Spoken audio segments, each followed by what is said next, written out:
Queridos irmãos, hoje, que é o Dia dos Pais, nós temos preparado para vocês algo muito especial.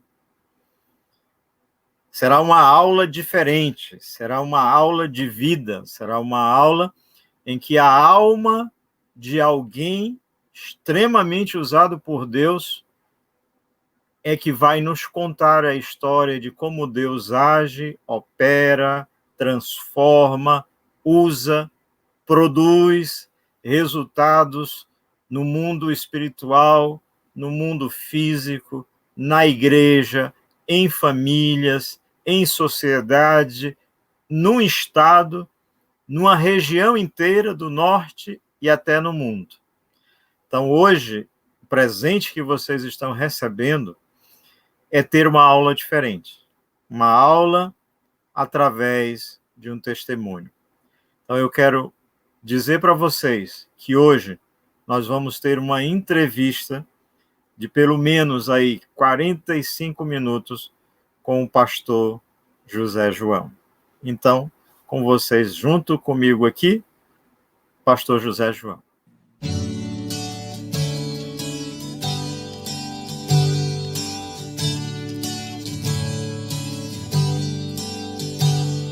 De todas as tribos, povos e raças, muitos virão te louvar. De tantas culturas, línguas e nações, no tempo e no espaço, virão te adorar.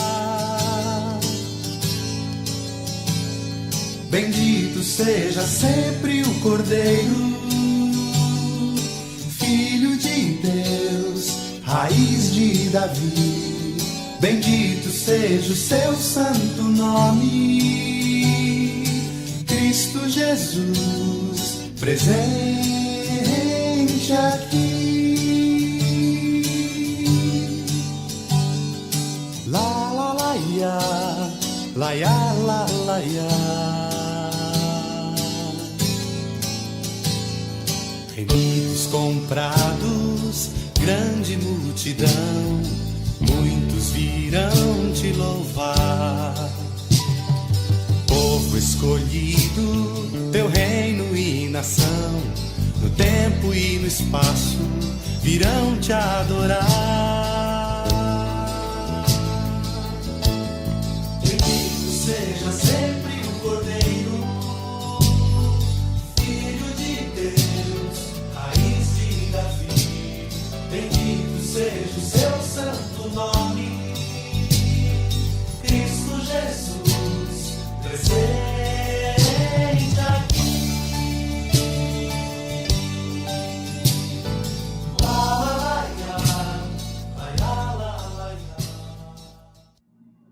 Muito bem, Ricardo e os irmãos, é muito bom poder falar do que Deus faz e que Deus fez através da minha vida. É um privilégio santo poder testemunhar a obra de Deus em 44 anos que eu tenho servido o Senhor. Aleluia, 44 anos é muita estrada pela frente, é o que já passou e ainda muita expectativa de estrada pela frente. Eu gostaria então de começar orando, pastor. Vou orar e depois a gente inicia a entrevista. Senhor Deus amado, muito obrigado, porque tu não só construístes a igreja com o sangue do Cordeiro e com o derramado Espírito Santo de Deus sobre a vida de homens e de mulheres espalhados no mundo todo, criando e gerando sobre a face da terra e em meio a uma geração, a um mundo totalmente caído, uma geração de adoradores, de pessoas que nasceram de novo, que foram comprados, resgatados com o sangue do Cordeiro. E além de tu, Senhor, fazeres isto, tu tens dado homens em forma de dons à igreja. E nós temos visto isto na vida do pastor Zé João, que tu destes o teu servo, a tua igreja, como um dom, para servir, para ministrar a palavra, para conduzir, liderando a tua igreja, pastoreando o rebanho que tu colocaste sobre o cuidado dele. E eu sei que sobre os ombros dele tem esse peso que o Espírito Santo colocou pela sua igreja. Eu tenho um testemunho da sua esposa de dizer que quando ele dobra os joelhos para orar, ele lembra de todos os missionários, os obreiros que estão embrenhados aí no meio da mata, da floresta amazônica, pregando o evangelho. Então, Senhor, muito obrigado pela vida do pastor Zé João, pela vida da sua esposa, das suas filhas, do seu filho, das suas netas. Obrigado pelas gerações que ele tem influenciado, conduzido. Obrigado, ó Deus, por tudo que tu tem feito na vida do teu servo e nas nossas vidas através da vida dele. Nós te somos infinitamente gratos. E o que nós te pedimos aqui nessa noite, através da vida do teu servo, de tudo que tu tens realizado na vida dele, a tua igreja seja edificada, a tua igreja tenha um testemunho vivo de como o Espírito Santo de Deus levanta homens e capacita para esta obra de conduzir o rebanho do Senhor Deus. Muito obrigado, Senhor. Nós pedimos isso em nome de Jesus. Amém. Amém. Amém. Aleluia. Vamos começar? Como é que está o seu coração aí, pastor? O senhor está preparado? Estou preparado. Amém. Bom, a Igreja Presbiteriana de Manaus, segundo eu tenho ouvido falar, é considerada a maior igreja presbiteriana do Brasil. Pastor Zé João, isso é verdade? É verdade, cara. Para a glória de Deus, isso é verdadeiro. Isso é fruto da piedade, da visão espiritual que pastor Caio teve na década de 70. Pastor Caio Filho ajudou muito. Eu sou como que um discípulo do pastor Caio. E ela é grande porque a visão de evangelizar, depois Deus me deu o privilégio de implantar os grupos familiares com o apoio dele. E os grupos familiares fizeram a igreja. Antes, muita gente entrava e saía, mas o grupo fez com que as pessoas permanecessem. E a visão missionária para alcançar os ribeirinhos, barcos. Por isso, e muito mais coisa, nossa igreja é hoje a maior igreja presbiteriana do Brasil. Mesmo que a Bíblia diz assim, porventura virá alguma coisa boa do norte, né? Olha aí, vem aí essa obra grandiosa que Deus tem levantado. Mas eu pergunto para o senhor, quando o senhor assumiu como pastor efetivo, né, que nós chamamos de titular, a Igreja Presbiteriana de Manaus já era desse tamanho que ela é hoje? Não. Nós éramos mais ou menos 1.200 pessoas na central e em algumas congregações na cidade.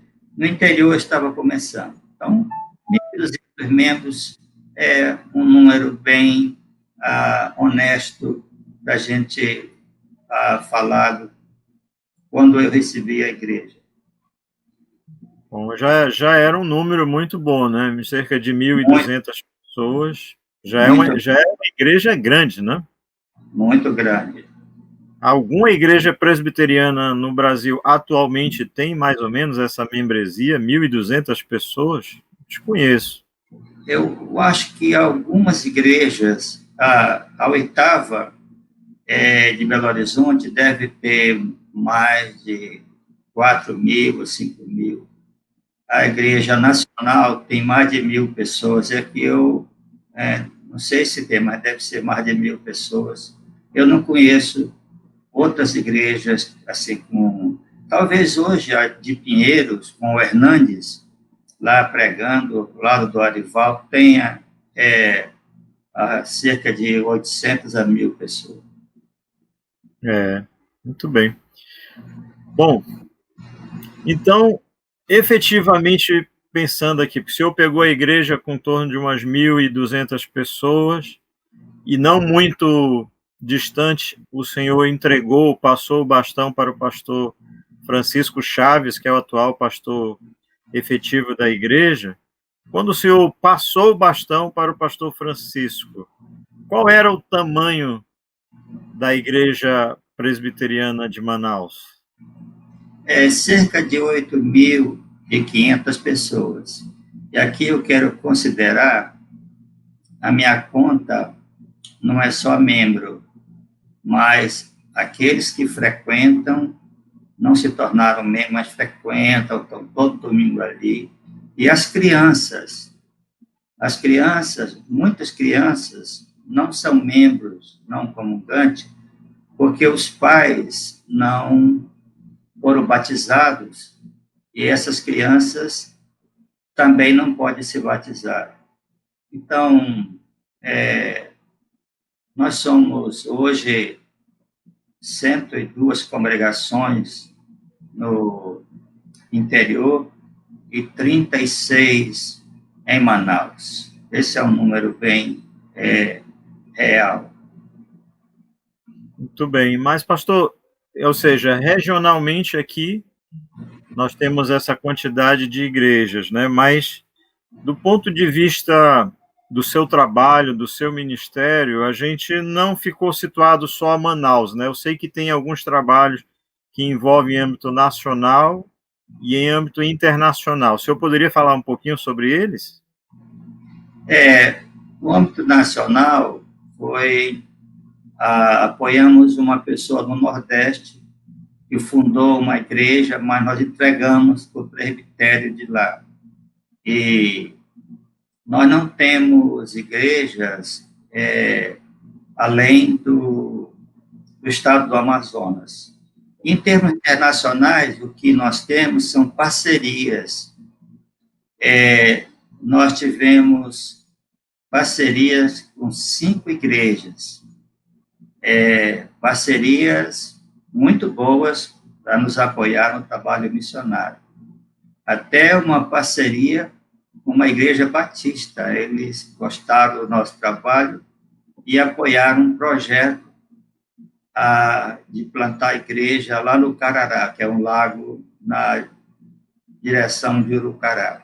Então, o que nós temos internacionalmente hoje são 3 igrejas que são parceiras e um americano, hoje de 90 anos, que nós chamamos de Vovô Bill. Ele nos ajudou a construir 30 templos. Na verdade, ele levantou recursos para construir esses 30 templos. É uma grande bênção que Deus nos deu através do Vovô Bill. Nossa, um homem de 90 anos que ajudou 90 anos agora. Financeiramente a construir 30 igrejas. E pastor, Pois não. Pois não, pastor. Ele pega recursos dos amigos lá em Dallas e antes ele aprova aqui os projetos para aquele ano e aí ele então nos apoia, nos ajuda. Nós tivemos também apoio de membros de uma grande igreja na Coreia. Quando nós começamos a plantar igrejas, eu fui à Coreia, a convite dos coreanos, e um pastor Han-Su Lee, lá é Lee Han-Su, começa pelo sobrenome. Ele falou do nosso trabalho e Deus levantou várias pessoas que ofertavam um valor de $3.000 para construir um templo. Na verdade, dava para começar o templo, mas aquilo foi muito importante. Maravilha. E eu soube que o vovô Bill, ele não só manda dinheiro, às vezes ele vem pessoalmente para acompanhar o trabalho, é verdade? Todo ano, ele vem 2 vezes. Esse ano aqui está tudo com problema. Eu falei com ele essa semana, ele me disse que ele vai fazer tudo para vir aqui em dezembro. E ele levou uma queda, está com algumas dores no cóccix, mas ele está animado para vir aqui em dezembro, inaugurar as igrejas, que é isso que ele faz, e apoiar os projetos para o outro ano. Então, é um exemplo para mim, um exemplo para todos nós. Um homem de 90 anos entra nos barquinhos, vai no barco grande. É impressionante, Ricardo. É impressionante. E essas viagens no barco, assim, que o vovô Bill vai para construir essas igrejas, porque nem todo mundo tem a noção de como é a vida em Manaus, né, ou aqui no Amazonas. Essas viagens de barco, às vezes, em que ele vai, esse senhor de 90 anos, um americano de 90 anos, pele branca, né, para enfrentar os mosquitos da floresta amazônica, demora mais ou menos quantas horas assim de viagem? E quanto tempo ele geralmente passa lá no meio da mata? 6 dias a viagem, às vezes 8 dias. Ele faz uma equipe e eles pagam para a missão Amazon Outreach. Esse pagamento significa cobrir o medicamento, o óleo, combustível, e então eles vão. Agora, atualmente, ele já construiu várias igrejas com o pessoal que veio com ele, mas atualmente o que ele faz nessas viagens é inaugurar igreja e fazer um trabalho social. Tem uma irmã da nossa igreja que consegue sapatos, biscoito, e tudo, faz uma grande festa. Ele faz nessas viagens de uma semana. Que maravilha, que maravilha. E aí eu lhe pergunto, diante de tudo isso que a gente já tem falado até aqui, então a IPM já nasceu assim, uma igreja grande, pujante assim? Não. Eu tenho uma apostila com vários fatos. A igreja nasceu pequenininha e, quando fez o seu templo primeiro, era um templo pequeno, bem pequeno, onde é a central hoje, só que era só uma pequena parte. Depois reformou e realmente a igreja era pequena. A igreja presbiteriana de Manaus era uma só igreja, pequena, e em 1950. 1950.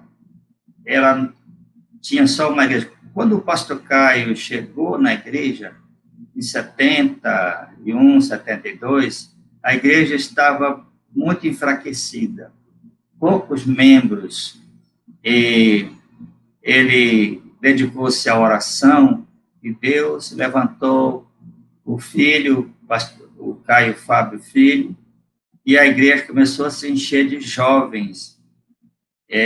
Foi muito interessante esse período. O senhor foi um desses jovens que entrou nessa época? Fui. Eu cheguei na igreja em 75 e peguei aquele frescor, aquela bênção, e havia muitos novos convertidos na igreja.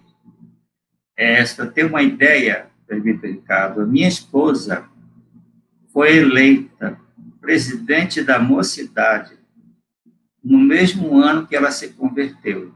Tem uma ideia, que era um berçário. Estava ali muitas crianças, e eu fui impactado pelas pregações, pela vida do pastor Caio Filho, e nesse tempo, realmente, eu fui impactado com o ambiente, a atmosfera da igreja, era atmosfera de santidade, de oração, não que não havia pecado, havia e era tratado, mas foi um tempo precioso para a minha vida. Eu nasci num avivamento. Por exemplo, em 76, nosso primeiro retiro de carnaval, eu lembro bem, na última noite, nós estávamos em redor de uma fogueira. Eu acho que não tinha nem 50 pessoas naquele culto. E o pastor Caio, eu e muitos sentiram a presença de Deus.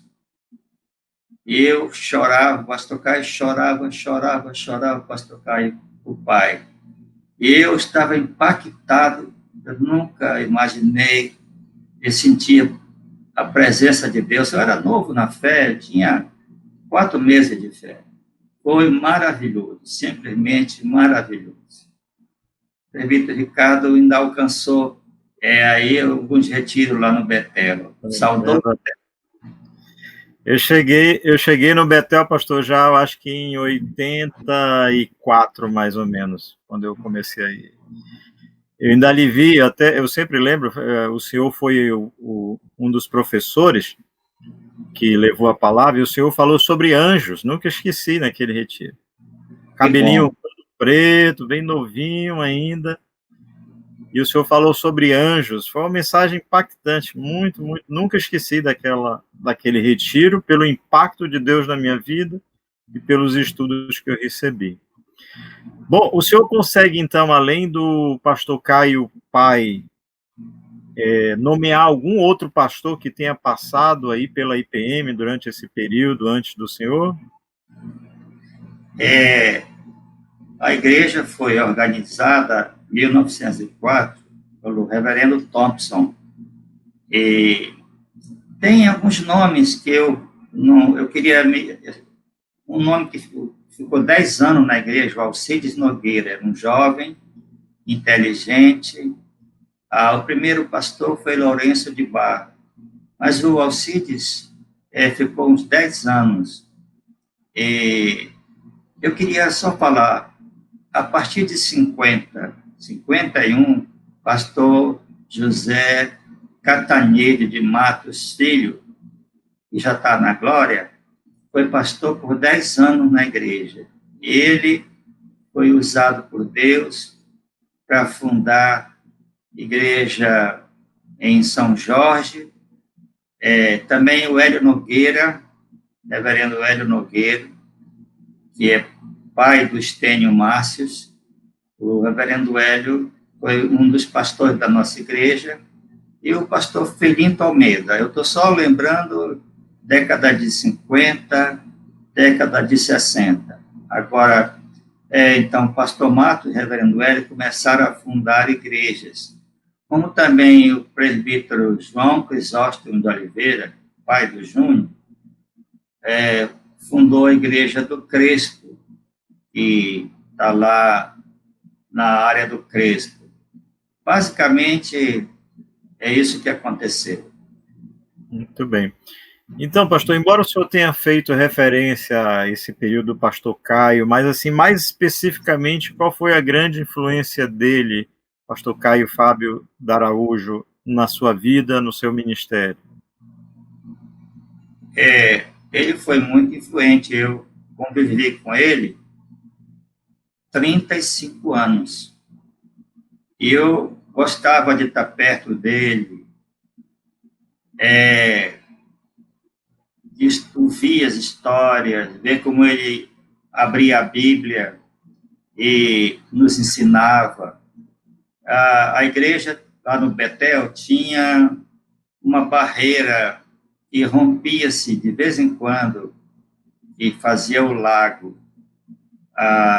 E muitas vezes, ou algumas vezes, ele ia para lá, eu também ia, eu era solteiro, eu queria conhecer mais dele. Como eu posso dizer, hoje eu tenho o DNA do pastor Caio, porque Jesus, quando chamou os discípulos, chamou para estar com ele, chamou-os para gastar tempo com ele. Então, a influência, o caráter dele foi muito importante para a minha vida. Maravilha. E, de fato, o senhor falou que chegou em 75 na igreja, que foi um período de grande avivamento, né, na época da conversão do pastor Caio Filho, o senhor já falou isso. Mas aí eu lhe pergunto, o senhor vivenciou de perto esse avivamento.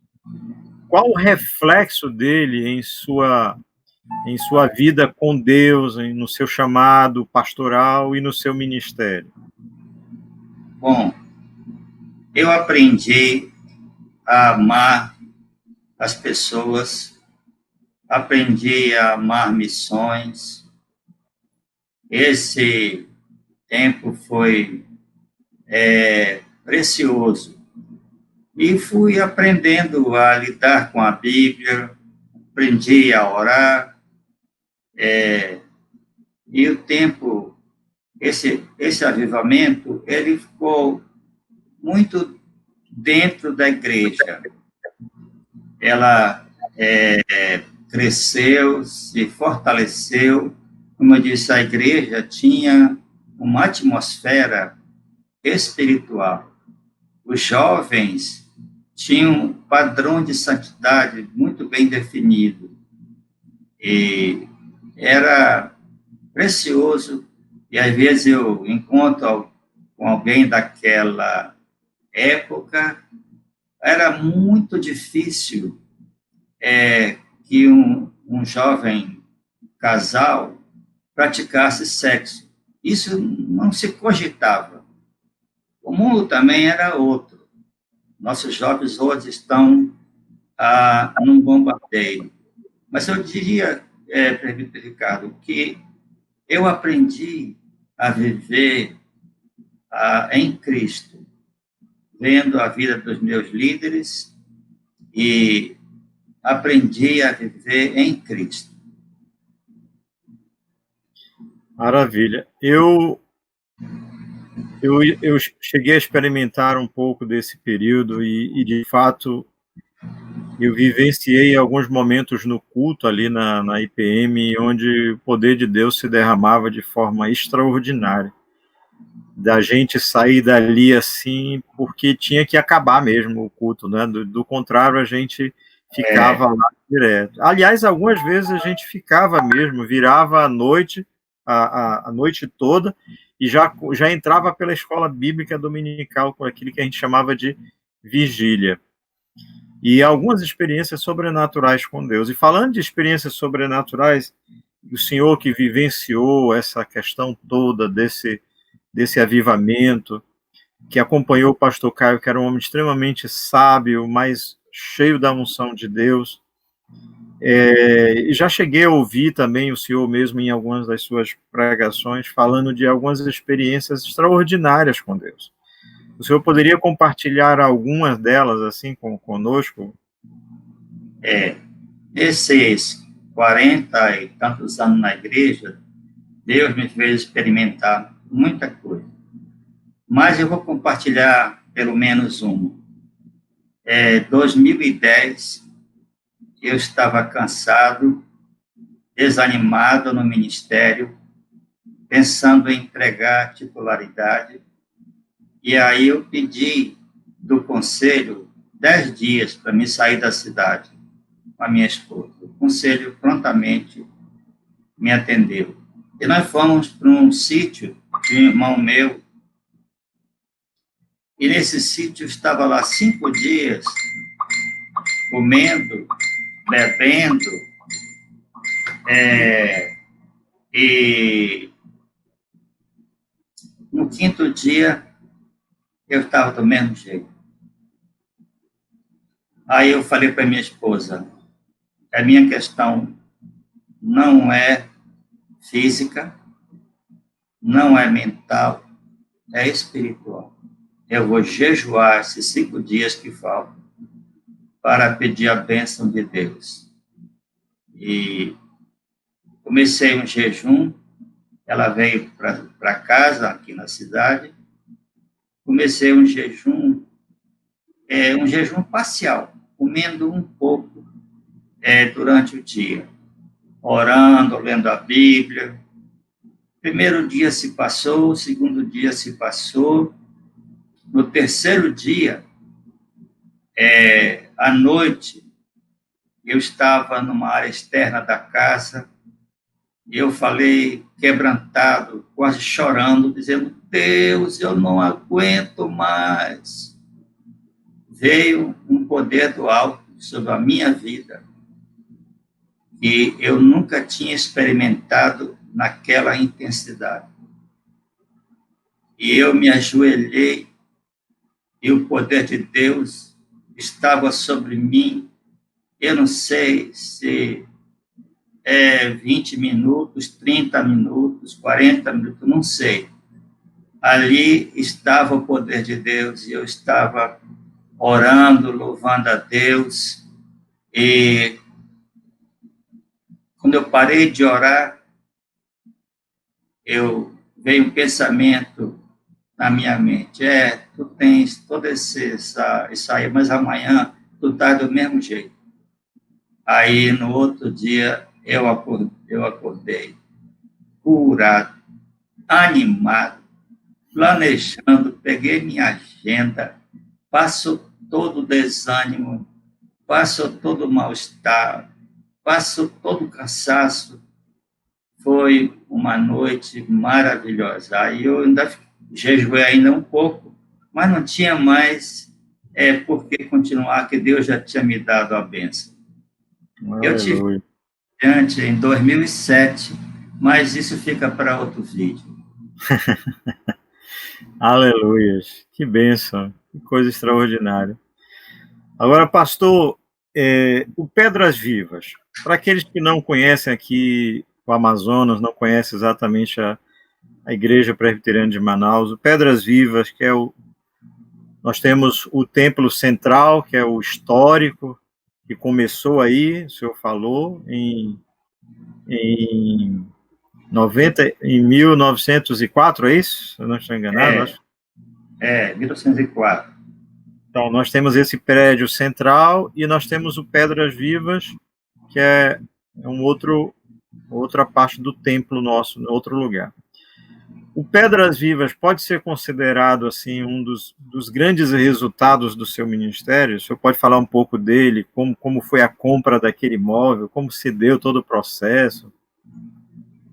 De verdade, Ricardo, é um fato que não tem como contestar. E o Pedras Vivas começou, nós estávamos no Monte Sião, eu estava com alguns líderes de grupos, supervisores, éramos 4, 5 pessoas. E nós começamos a projetar o crescimento da igreja. E aí nos demos conta que o templo central não atenderia o que nós estávamos pensando. Veja, foi pela fé. A gente ficava no último andar lá no Monte Sião, sonhando. Bem que estava pertinho do céu. Aí nós voltamos e a igreja, nós lançamos, um grupo de irmãos, um projeto Pedras Vivas. E aí tinha uma negociação com o pessoal aí para comprar um terreno na Ferreira Pena. Foi um desgaste, não deu certo. Aí compramos o terreno na Constantino Neri, onde está a concessionária. Lá eu acho que é Peugeot, perto do Solon de Lucena, do lado do Solon de Lucena. Nós compramos, pagamos, e o mesmo corretor que nos vendeu lá na Constantino Neri me telefonou e disse: eu tenho uma coisa boa para vocês. Eu falei: só se for melhor. E aí eu fui ver, era a oficina de caminhões da Imesa. Depois trouxe o assunto para o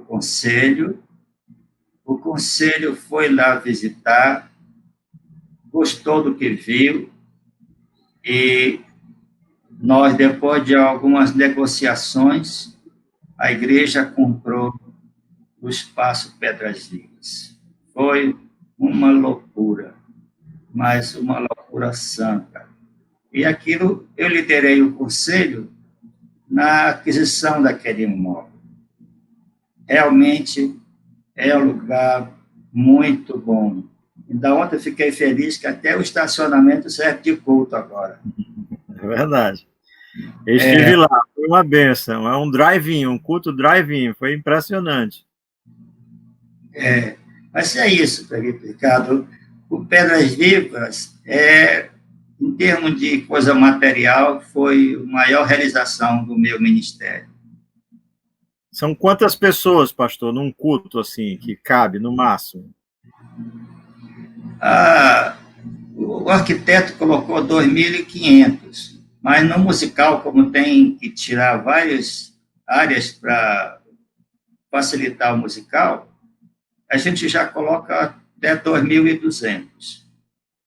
Essa é o máximo que nós conseguimos, porque a gente reduz para a banda, para outras áreas, contra-regras, e 2.200 nós temos colocado no musical nos dias de maior fluência. Antes dessa pandemia, 2.200 pessoas, era um culto só ou mais de um culto por dia? 2.200 só no musical, na sexta-feira, geralmente, da Paixão. Agora, nos cultos normais, nós tínhamos cadeiras, acho que para 1.600, 1.700 pessoas. 2 cultos por domingo? Um de manhã com 400, 500 e à noite com 1.500, 1.400. O senhor falou no musical, pastor, o musical Paixão pela Vida. É uma estratégia evangelística da igreja? A igreja, o musical tem mais de 40 anos. A igreja sempre teve gente interessada em arte, produzir musicais, ou cantata para o Natal. E aí começamos a fazer, e aí eu dou crédito ao pastor Manuel do Carmo Filho, foi ele que organizou o musical para ser o que é hoje. De fato, nós mudamos muito pouco do que era quando ele liderava o musical. Então, o musical é nosso maior evento de colheita. São 2.600 pessoas que se decidem por ano, 2018, 2019. E o musical, a equipe de integração, discipulado, faz com que algumas centenas de pessoas venham para o batismo na igreja e permaneçam na igreja.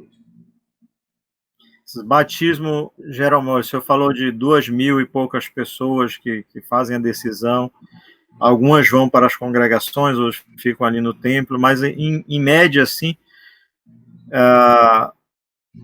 ficam ali no templo, ali no Pedras Vivas e no templo central, e são batizadas em torno de quantas pessoas? 500, 600 ou mais?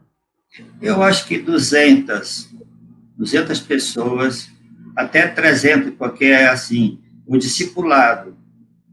Os que são discipulados, no livro número 1, Conhecendo a Jesus, eles são 500, às vezes 600, mas já quando vai para o 2, já cai, e o 3 cai mais um pouco. Então, eu acho que entre 200 e 300, Prefeito Ricardo, é uma nova igreja por ano. É verdade. Eu lembro, pastor, que uma vez na reunião do presbitério, há algum tempo atrás, a gente faz aquele estatística, né? Acho que o senhor lembra. O pastor de Jardim era o campeão de fazer as estatísticas do presbitério. E eu lembro que num determinado ano, quando somamos todas as nossas igrejas aqui em Manaus, todas, e naquela época nós éramos apenas um presbitério, hoje já somos, acho que 3, né? Naquela época éramos só um presbitério.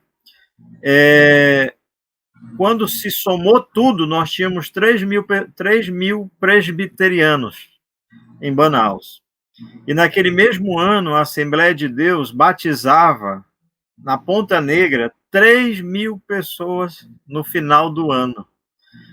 Então, quando a Igreja Presbiteriana de Manaus começou com esse evento em uma proporção muito maior, de fato, a cada ano, quando a gente faz as estatísticas, é uma igreja nova, porque 300 pessoas é uma igreja nova grande, né? Para os padrões das igrejas reformadas, né?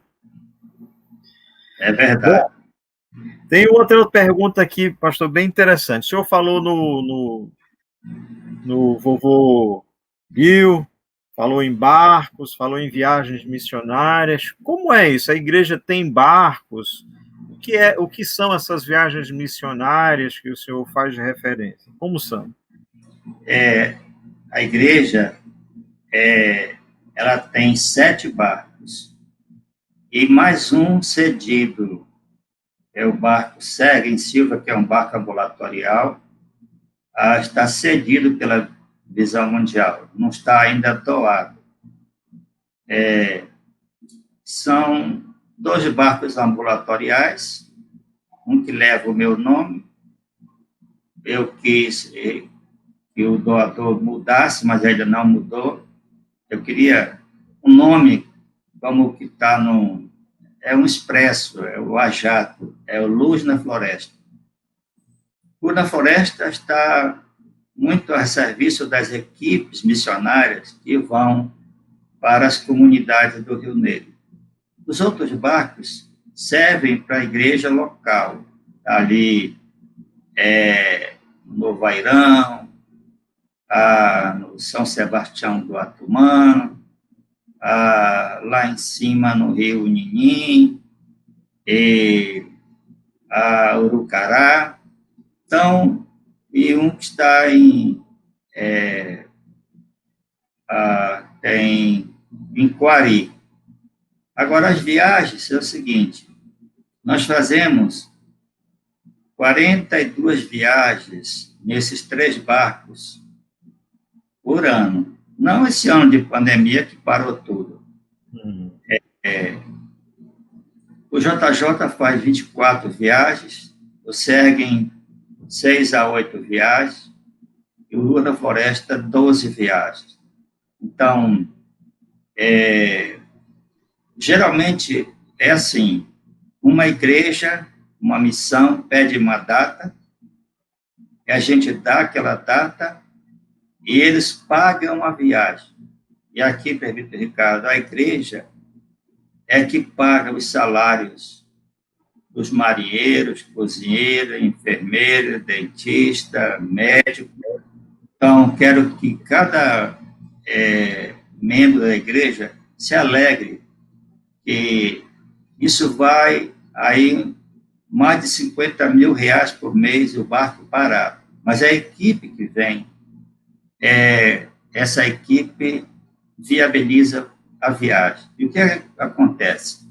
A gente passa o dia atendendo os ribeirinhos, com os serviços do barco, e à noite tem um culto. Então, nesse culto, a gente aproveita para evangelizar a comunidade, fazer relacionamentos, aí vai surgindo uma família, 2, 3, daqui a pouco tem uma congregação naquela comunidade. É assim que funciona. É uma estratégia de Deus para alcançar perdidos. Que maravilha, que maravilha. É bom a gente saber onde a igreja tem investido os seus recursos, né? 50 mil, mais de 50 mil reais para manter a tripulação, os médicos, odontólogos, com toda aquela estrutura que tem. Eu ouvi dizer, pastor, que o barco, às vezes, está preparado, inclusive, para fazer pequenas cirurgias e me parece que uma vez chegamos a bater um recorde de cirurgias de lábios leporinos, é verdade? O barco tem um pequeno centro cirúrgico, se precisar uma mulher dar à luz, como já aconteceu, ela deu à luz e lá está preparado. Agora, a cirurgia de lábio leporino, é assim, a igreja se organiza com o estado do Amazonas, e uma equipe de médicos que vem de fora, dentistas, e Barreirinha, nós fizemos 3 vezes em Barreirinha. Dezenas de cirurgias, não muito, 25, afinal de contas, é uma cirurgia. Então, tivemos essa bênção de organizar cirurgias em outros municípios, e as pessoas que vieram, nem eram crentes, eles gostaram tanto do Amazonas, que eles resolveram vir todos os anos. Eu fui no aeroporto agradecer um médico desse, e que vinha, eles pagavam as passagens dele, iam para Quaraí, para outros lugares, Castanho Careiro, para fazer cirurgia de lábio leporino. Isso é verdade. Olha que coisa. Então, o senhor está falando que a equipe médica que fazia os de cirurgiões, nem crentes eram, nem da IPM era, e vem ano a ano para fazer essa cirurgia nos mais diversos municípios aqui do interior do Amazonas. Tem que ser algo de Deus, né? Assim, as cirurgias feitas em Barreirinha, que foram 3 cirurgias, a maioria, 90%, era crente. Agora, essa de Quaraí, Castanho, Careiro, aí o médico que gostou do assunto, ele tinha um treinamento no Centrinho, que é um centro de um nome muito forte lá em Bauru. Maravilhas. Pastor, para ter toda essa estrutura, quantos pastores tem na IPM? Bom, deixa eu dar um número. Nós somos 36 pastores e 102 evangelistas, 80 funcionários. É o que somos hoje. Veja bem, aí tem um dado. Quando eu assumi a igreja, nós éramos 4 pastores. O pastor Caio estava como emérito, era eu, Manuel e o Júnior. Então, eu pensei uma coisa esses dias. Moisés tinha unção e milagres. Eu estava pensando, pastor Caio, pai, tinha unção, alguns milagres, algumas coisas, mas eu, como Josué, me permita essa comparação, só para entender, Josué teve alguns milagres, mas Josué tinha um exército. Então, uma das coisas que eu me dispus, quando eu assumi a igreja, era treinar um exército. E hoje nós somos um exército treinado, está servindo o mestre ano após ano. Então, é isso que é real. 30 e quantos pastores? 36. 36 pastores e quantos obreiros? 102 evangelistas. 102 evangelistas. E a igreja, inclusive, o senhor não só fez criou esse exército, mas também hoje, de certa forma, o senhor foi um dos responsáveis aí por manter aqui o centro de treinamento dos soldados, né, que é o seminário, a extensão do seminário.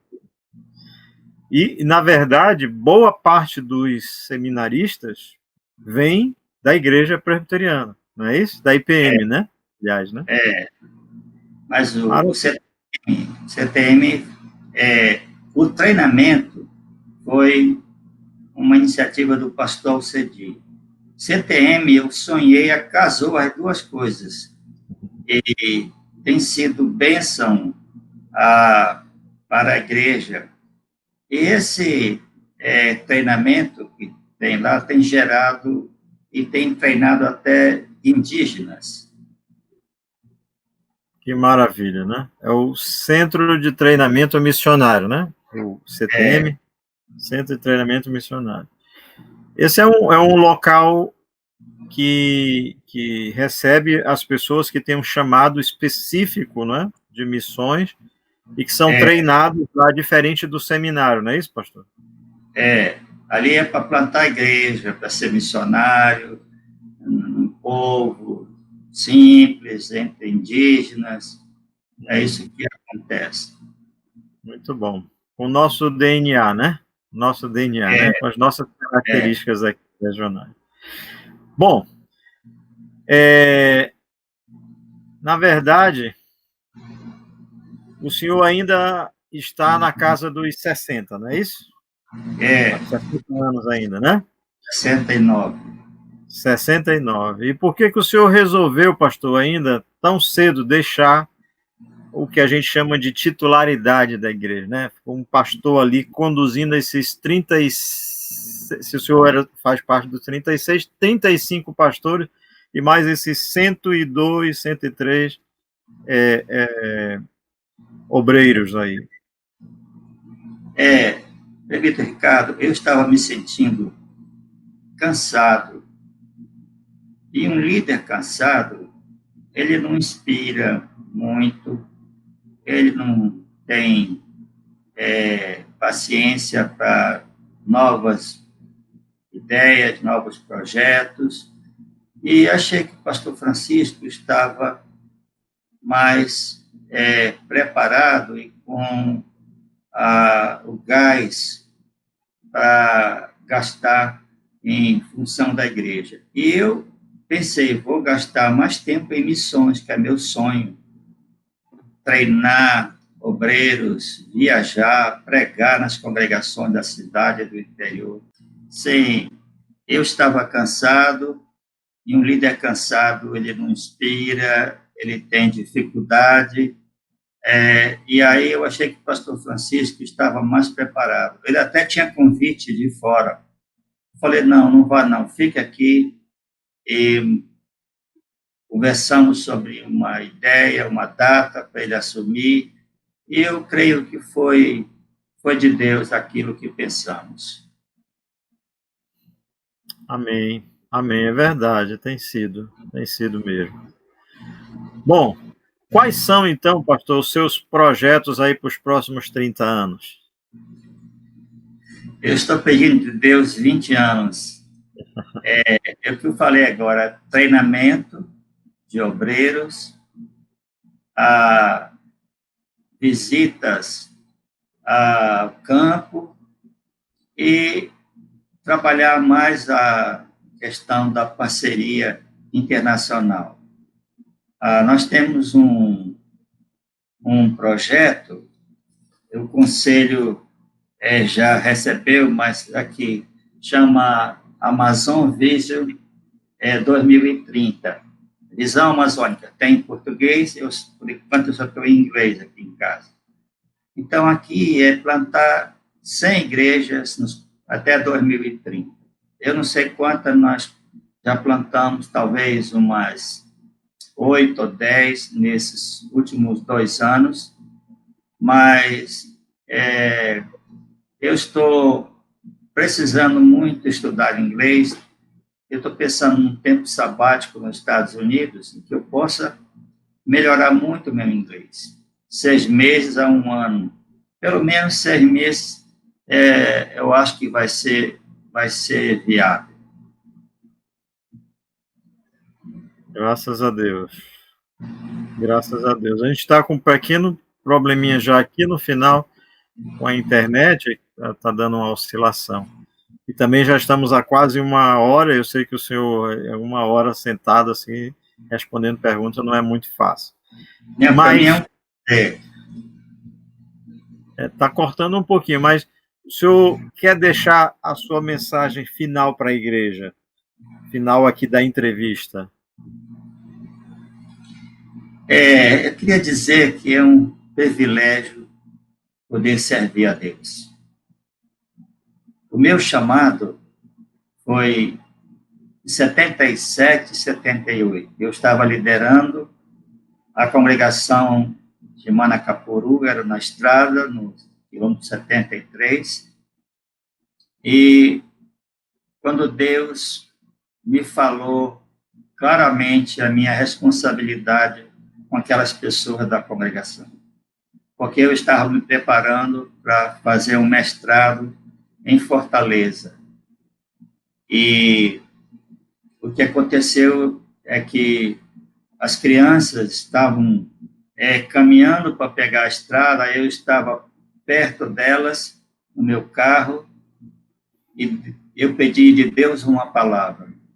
Deus me deu uma palavra dura, que eu dou graças a Deus. Eu ia abandonar aquelas vidas, e ali tudo começou a ficar mais claro.